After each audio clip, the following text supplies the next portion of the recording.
I'm just going to give Dana the chance to rebut, and then we'll go to the next question. We had 3 lawmakers on this stage, and only one of them hinted at reinforcing the background check system. It is only as good as the record submitted to it.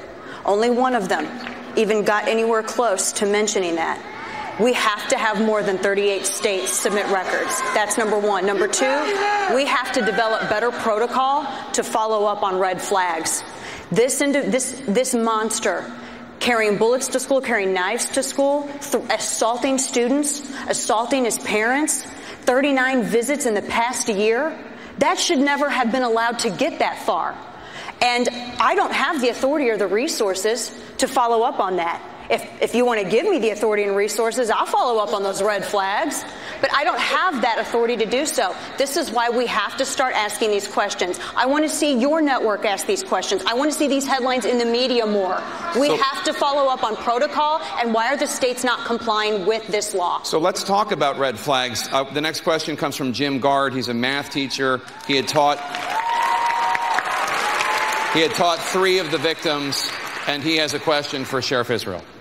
Sheriff Israel, as far as I know, the FBI would be the expert organization and would have the experience and know-how to take tips, conduct an investigation, and conclude whether to act or not to act on such tips. It seems as though the FBI certainly had enough cause to investigate the case prior to the 17 murders. It's fair to say that people are disgusted with the inaction of this organization.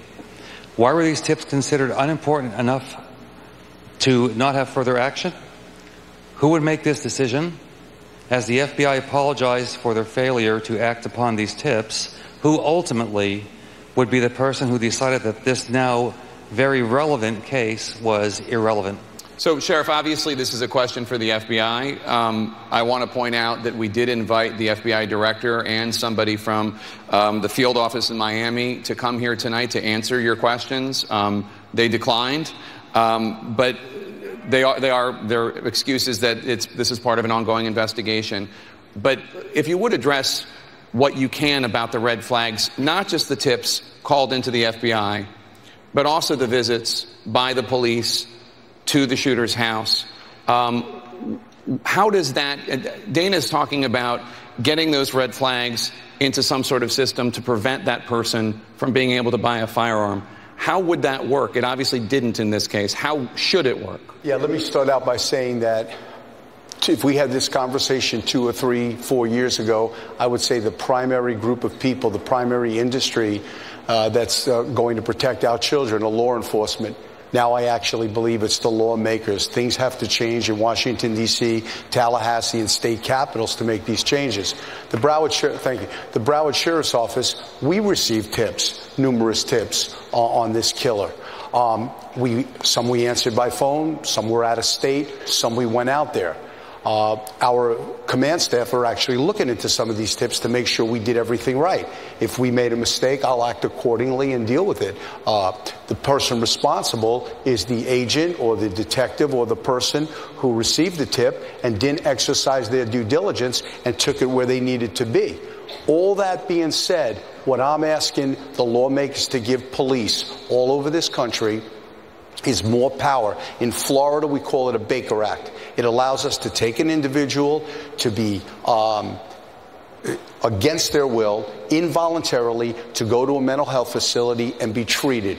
What I'm saying is if a police officer that we pay a good salary to keep us safe feels that the totality of circumstances, the computer, the bedroom, the pictures, the photographs, speaking to the friends, if we feel the totality of the circumstances rises to the level where we're concerned this person might be mentally ill, we need the power to take every firearm they have away from them and bring them to a mental health facility. 39 visits did not meet that standard?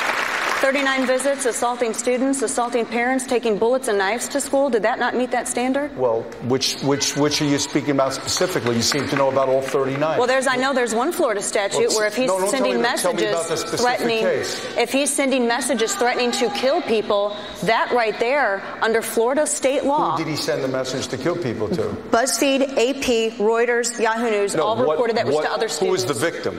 It was sent to other students. Dana, Reuters can't be a victim. The only person who could be a victim is an individual. Sheriff, is what I'm saying. So if an individual was threatened and it was real, that's a crime. But if he's posting things... They were threatened with death. They were threatened that they were going to bleed. They were threatened that they were going to be killed. Well, what's your specific case? And he had already taken bullets and knives to school. He had already assaulted people. He assaulted his parent. He assaulted other students. 39 visits. And this was known to the intelligence and law enforcement community. Now, I'm not saying that you can be everywhere at once, but this is what I'm talking about. We have to follow up on these red flags. You're not the litmus test. Doesn't that meet the standard? You're absolutely not the litmus test for how law enforcement should follow up. You're wrong. There weren't 39 visits. Some of them, they were GOA. Some of them called from other states. To say there were 39 visits, I don't know where you got those facts, but you're completely wrong. Did they report it inaccurately? They reported it inaccurately. But if you're going to stand up in front of a national audience, you shouldn't rely on a media. This is what I'm asking. It's incorrect. We are looking at every